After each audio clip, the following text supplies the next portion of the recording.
Good morning, this is Bob Herzog. It's Saturday, November 11th, and we are at the Music Box Steps Day Festival.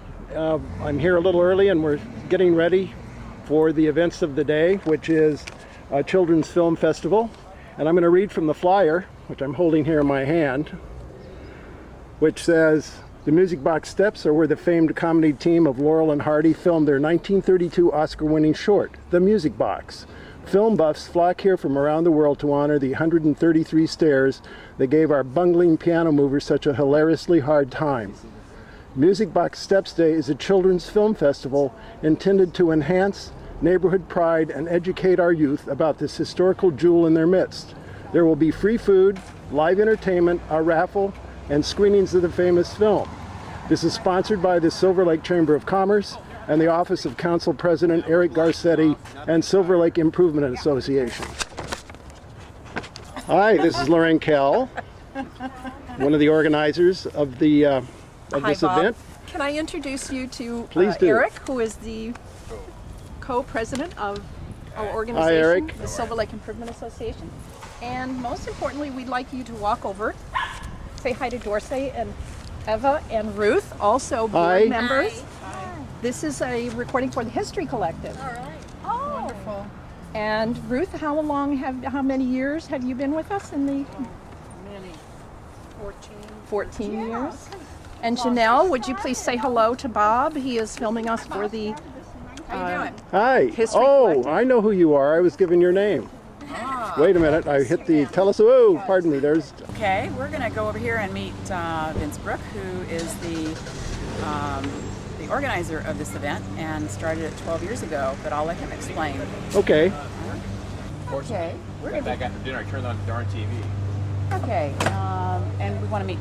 Okay, this is Vince Brook, who is Hi, Vince. a long-term member of the Silver Lake Improvement Association, and he organized the event, initiated it. Yes, Have you lived in Silver Lake for a long time? 27 years or so, 25 years in the same house, 26 years actually. Wonderful. Going on now, and a few blocks from here. And I'm an old Laurel and Hardy fan, and when I found out that these steps are just a few blocks from my house, I felt I had to commemorate them in some way, and actually it was a kind of moment of synchronicity because a couple of other groups, official movie heritage groups, the Silent Society and Hollywood Heritage had the same idea, and so together we got a plaque embedded in one of the lower steps there that you can go take a shot of. That's my next adventure. And then for the last 12 years we've been holding this Music Box Steps Day in honor of the steps, in honor of Laurel and Hardy, and as a way to bring the community together and make them aware of this very historically significant spot in our neighborhood. Well, this is my first year here. I've lived in Silver Lake for 30 years, and I stumbled, not literally, but I came across the steps about 6 months ago, and then I found out all this wonderful information about the activists in the community and about this event. So we wanted to film it for the Historical Collective. Yeah, and there was another uncanny connection. I was also involved with the Silver Lake Improvement Association, and our group really was founded almost in this very area. We were holding regular cleanups that would meet at this park, and our main center of operation was really this street, which was really at that time kind of blighted and drug and gang infested. Wasn't Jackie Goldberg involved? Jackie Goldberg happened to live also. That's another story. Right. Maybe you should talk to Jackie Goldberg about that. We're going to try and talk with Jackie anyway. She'll tell you that but story. But she's very busy. Okay, but she used to live right next to the steps, and maybe I'll give you a short version of that story. You want to know? Sure. Okay. She has told this at some of the events that she came to early on when she was a council member. And she said that she used to live right next to the steps, and as a teacher at the time, she would come down here with some kids from the neighborhood on summer days and set up a sheet here right about where this tent is and show old films or various kinds of films for the kids. And one of them one day was The Music Box. And as the kids are watching it, they're looking at the film and they're turning around and looking at the steps over there and back and forth. They didn't realize it, nor did Jackie Goldberg, that that's where the Music Box steps. Very was shot. interesting. So wow. So that kind of is sort of what we're doing as well. And so anyway, it was a coming together of community activism and Hollywood history and various things. Here we are at the base of the steps.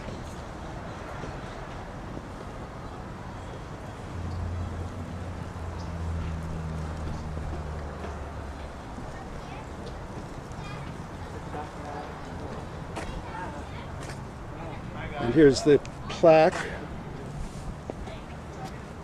See if we can get a shot of it. Looks like it needs to be cleaned a little bit, but this commemorates the filming of the movie in 1933, the film short, which won an Academy Award. And the steps go from Descanso to the next street up.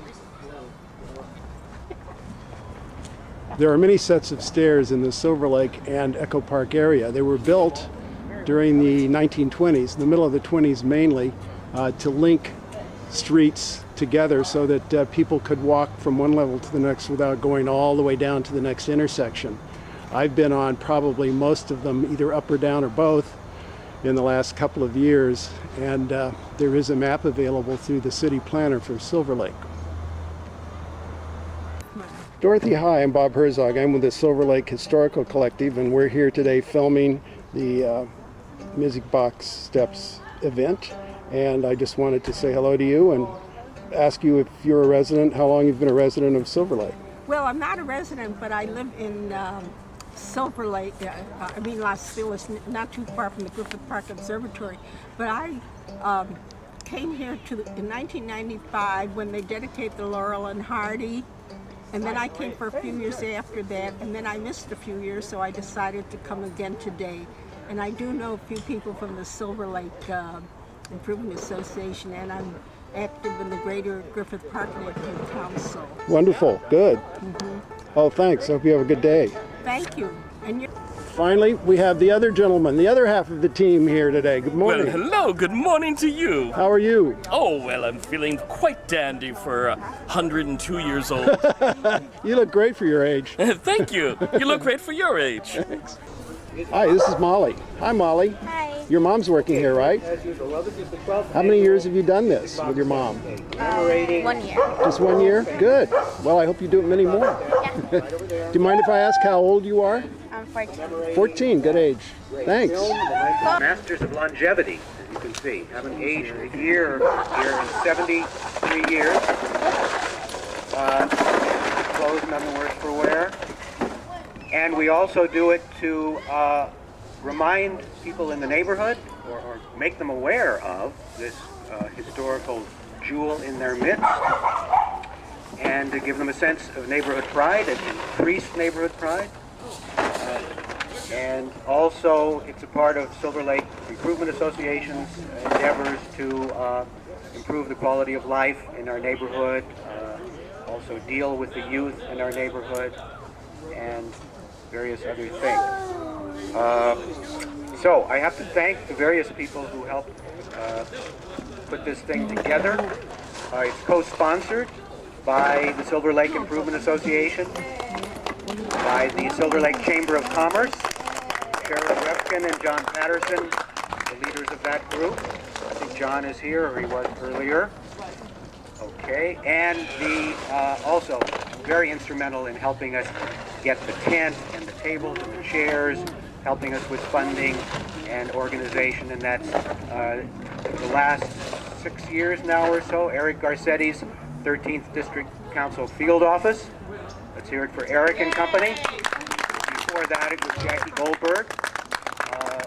And I'll get around to Jackie Goldberg a little later in terms of her great anecdote that relate to the steps. She used to live right along the steps there a number of years ago. Others I need to thank from Silver Lake Improvement Association would be Janelle Levin, who's always my right-hand woman, and Lorraine Kale, she's wandering around here somewhere. Very helpful, and these are also board members of the Silver Lake Improvement Association. Eric Garcia. Let's hear it for Eric. No applause for Eric. Ruth Fadich.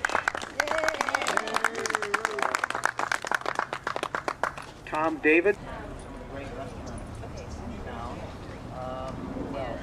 Just a note for the camera, Jackie Goldberg was a city council person here in Los Angeles for a number of years, very influential in this area, and now she is with the state legislature. And according to that gentleman, she lived right down the street there. Who else do we have to thank? Gentlemen, how many years have you been doing this? Since 1926. Since 1926. You want me to take you in it? Pardon? You want me to take you in it? Yes, and if we don't do it, we charge triple. That's right. What are you But we charging? specialize in Pasadena piccolos. They're very That's a extraordinary. heavy instrument. Light. Well, gentlemen, Yes. Yes. when do you move the piano? Well, We're doing it right now. we're mentally moving the piano. It's a new age kind of thing. Yeah, I think so, yeah. Yes. You get a new Fresno. Fresno, France. I could tell by her accent. Hi, what's your name? Hi, Emily. Do you live in Silver Lake? No. You do, oh, that's right. Duh, you're from Fresno. That was bad. Is this your dad? Yeah. Hi, I'm Eric. Hi, Eric. We drove all the way from Fresno just for today. How terrific. Great. Yeah. I hope you have a good time. Oh, we can't wait. We're excited to be here. This is my first time here, too, and I've lived in the neighborhood for a long time. Oh, really? But this is for...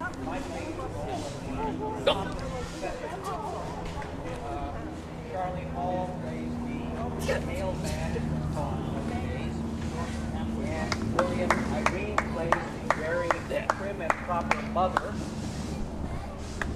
William Gillespie plays the very respectful police officer, Very. or cop as they called it in those days. And Gladys Gale plays the freshmen. Okay? So, come up to, no tickets needed, everything's free here. So take a seat and get ready for the first. Come right in. Music box. Here we go. Enjoy. Remember the line. It's really good. Yes. I'll say, now that's funny. Isn't it?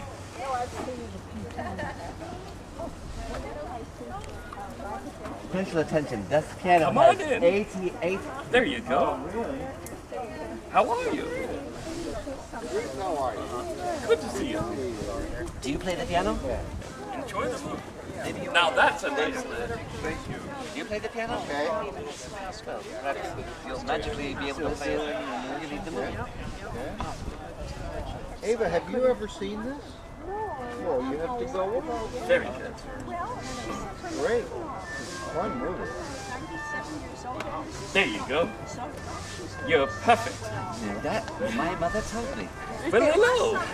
Big box. And be careful if you go down this middle aisle, you know, that's where the picture's coming from, so you can block the picture. So if you have to go down this aisle, stoop down or kneel or crawl or do something to try to keep the picture from being blocked. Okay? Whoops, oh, it really helped if it was plugged in. Right, Stan and Ollie?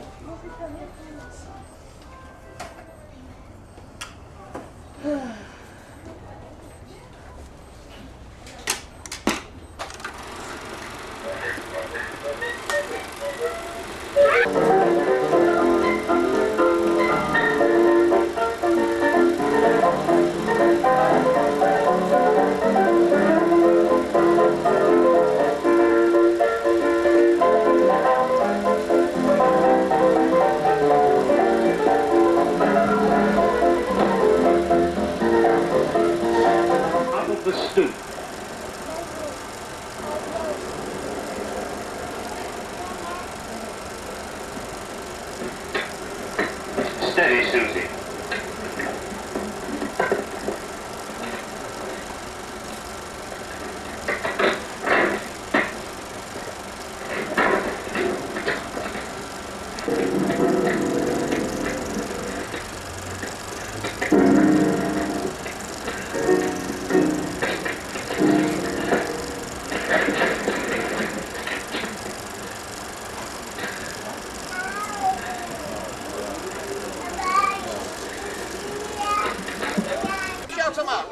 magic word.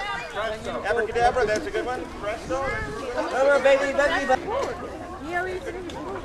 We would make our own magic word today. So I see these cards. I live over there, you know that building, the great. He's actually explaining it to everybody else.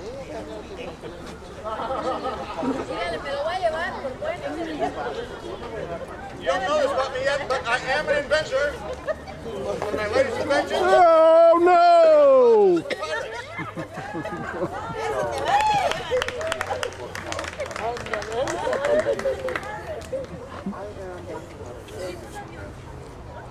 Glad I'm doing the show early. I want to tell everybody to go down to Bank of America down here. Be complete without one of the classics of magic that I'm very proud to present for you today. Ladies and gentlemen.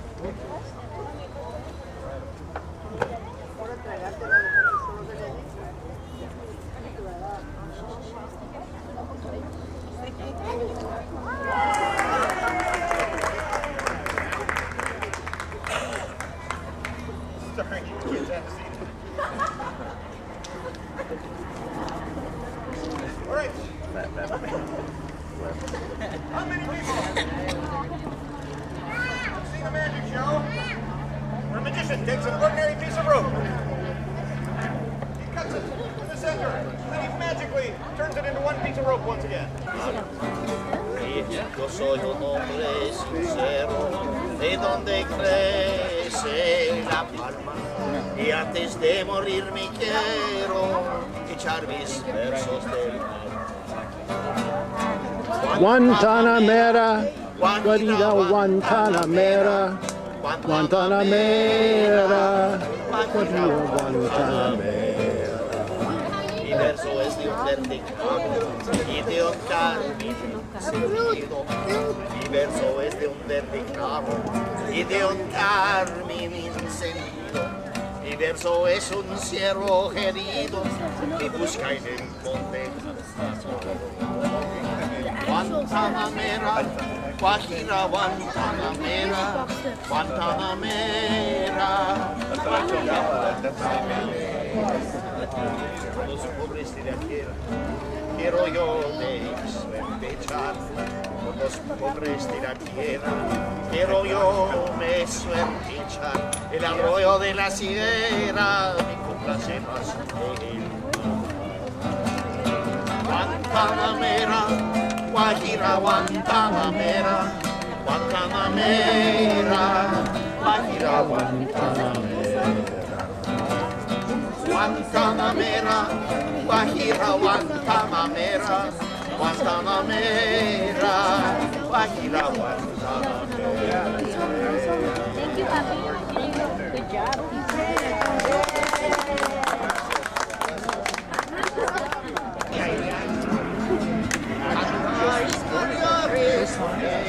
No, because I put up my profile on your site, so got there for that.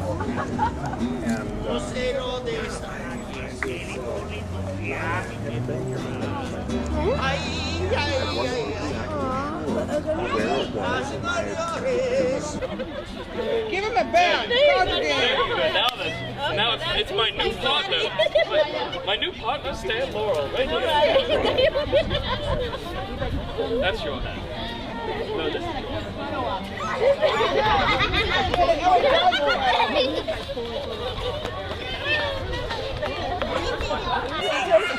Okay. Dorsey, could you get your hands out of the way? Sure. What? Oh, he wanted me to take Oh, there we go. Oh, how cute. Good job. Tell us who you are. I'm Charlie Cox. I'm the musician. I've been playing at the Steps Festival ever since its inception, and I bring my collection of instruments every year. Yeah, he was just showing it to me. It's absolutely And who are you, incredible. sir? The name is Mark Hummer, and I've been working with Lorraine on the Youth and Families Committee. I've seen your name on the email lists. Oh, That's yes. my kid. Okay, we're just walking over here to the instrument collection, which is impressive. All strings, yes, all Not strings. all strings. Not all. Free reeds. I've got. Come on over here. You can get a little better shot of. every Ask him about the age on some of those things. That's really impressive. Sure, but please tell me about the collection. Well, we starting with the banjos. This is an 1895 minstrel, but it's made in the style of the banjos of the 1840s. It has no frets, it has gut strings, and a very distinctive sound. This was also made in the 1890s. It's in the style of the banjos that the cowboys would have played. The cowboys, if they played any stringed instrument, never saw a guitar. That was an instrument for the rich folks back east. The real cowboys, if they played any stringed instrument, would have played a banjo. That's an interesting fact. Yes, it is. This is a 1909 Vega Fairbanks White Lady number 2. This was the most popular banjo in the 50s and 60s for the old-time string band movement. This is a Vega tubaphone. This is a distinctive, tone ring that holds the head taut. You can see it there. Then we have a tubaphone 6-string banjo. This is a guitar banjo made by Vega also in 1918. Continuing on, we have 3 dulcimers. All these are modern day dulcimers. This one was made by D. Green up in Oregon. It's got a beautiful peg head on it of a duck. Is this picked or? This is plucked, yeah. Plucked. Or strummed, actually. You have the bass strings are drones, just like a bagpipe. All right. Let's see. Continuing on, we have a 12-string guitar. We have a classical guitar. It's fairly modern. This is a 1910 Washburn, made just after the turn of the century. Real sweet little guitar, just a lovely piece here.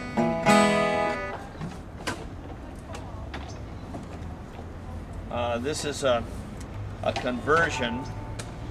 This was a 10-string cittern, but I've turned it into a 5-string banjo mandolin. It's not tuned yet, but it works very nicely. It gives a nice woody tone to the banjo sound. And here we have a modern bluegrass banjo that has also not been tuned yet. Okay. This is a dobro. It's a resonator guitar. It has a metal resonator here that amplifies the sound of the strings. Gives a very distinctive sound. Now this is for playing on the lap with a steel bar, or hung from the shoulders. This is another version of that, but it's for playing with a bottleneck. You slide the bottleneck up and down the strings to get that sliding sound.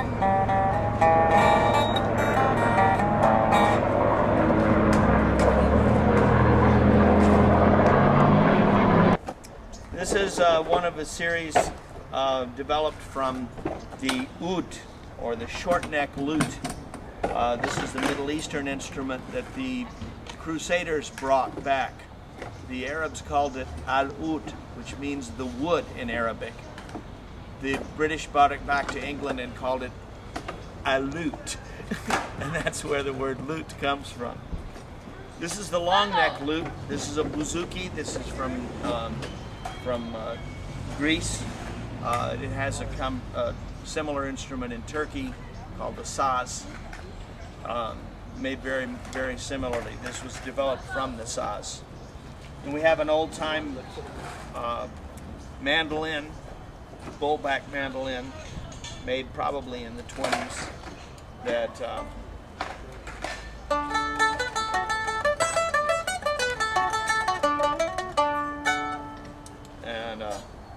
that has one sound. And then we have a 1918 Gibson. This is made by Orville Gibson, who developed the idea of a mandolin made like a violin with the carved back and top. And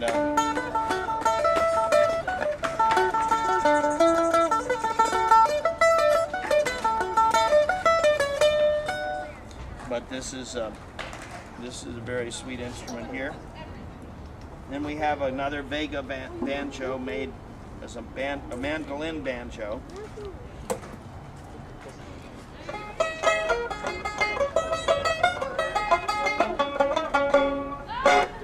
That's more cute than anything else.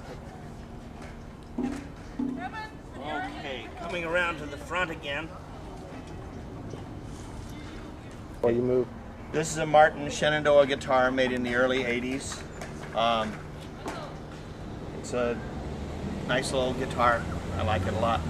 This is another Vega. This is a tubaphone pot from 1921 that I've modified with an extended Pete Seeger style neck so it suits my voice. I sing in a lower keys.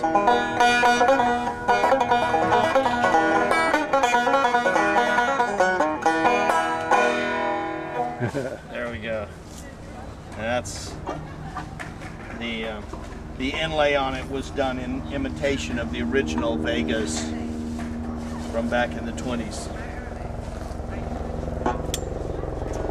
Okay, now we have a series of whistles. A train whistle.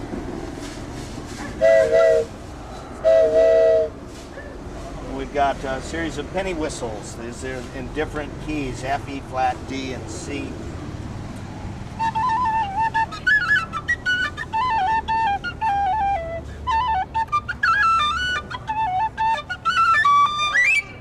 Okay, and this is one made of wood.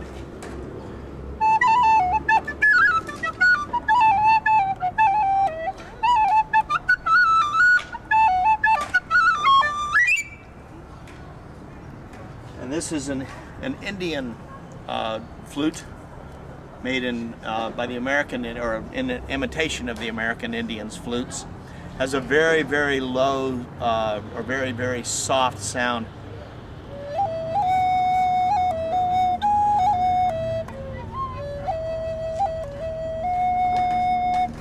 Very sweet. And then we have some Australian bird callers.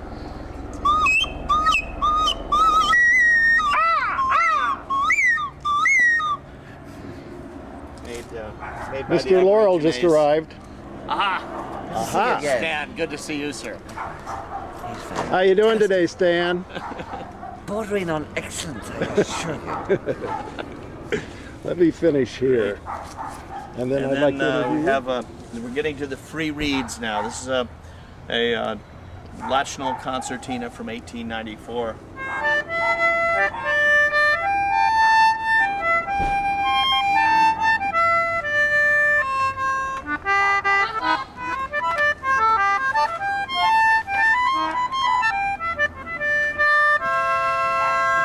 This is an English concertina. It has the 4 rows of buttons that play the notes. Then they play the same note going in or out.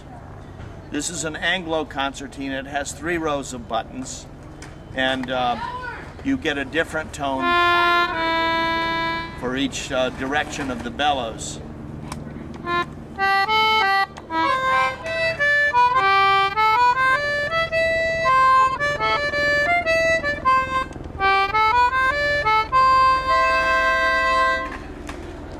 Accordion. This is after the would be in for Italian style music. You got 2 rows of buttons here.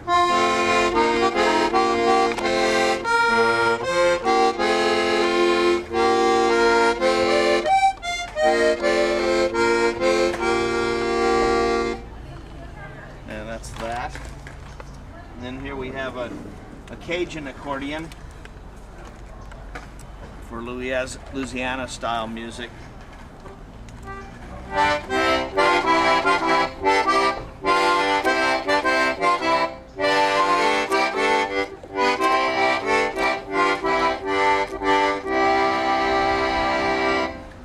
Bravo. Our set of bongos.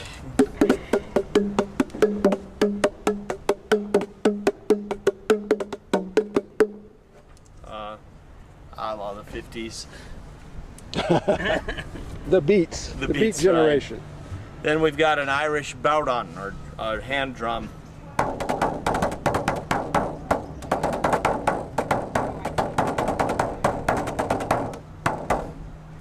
That's for use in Irish music. And of course the tambourine, which is the was one of the instruments of the old minstrel shows. Mr. Tambo was I just did something very peculiar with the camera. Okay. Just bear with me. Sure. I hit the telescopic lens on top of the camera with my finger, and you suddenly became very big. Okay. Okay. This is the tambourine that's used in the old minstrel shows. The whole character called Mr. Tambo was one of the end men in the minstrel shows that got the punchlines of the jokes.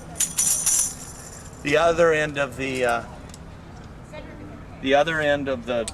line was held by Mr. Bones, and Mr. Bones played the bones. You see them here. These were played in pairs. What's the origin of these bones, dim bones? The English bones here, those were made in England by Nicholas Driver. They're made of solid ox bone from the thigh of the ox. There's a very thick enamel there, so these are very nice solid bones. They give a good resounding click. The impression is that of castanets, which... Right, very similar sound, yes. And then here's a set of ivory bones made by Shooting Star Bones. Notice there's much lighter sound. But they were played in pairs. You had Mr. Bones and Mr. Tambo would get the punchlines of the jokes from Mr. Interlocutor. Mr. Interlocutor sat in the middle of the semicircle of the minstrel shows, and he was the one that originated all the straight lines, and so he got his share too. Then we have an Egyptian doumbek. Notice the really fabulous inlays.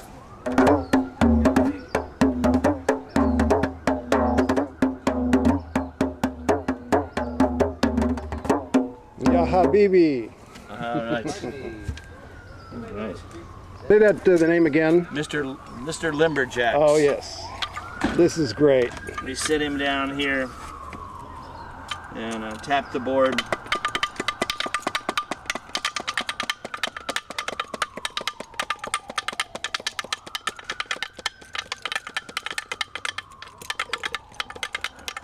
I bet kids love that. Oh yeah, this is always big with kids.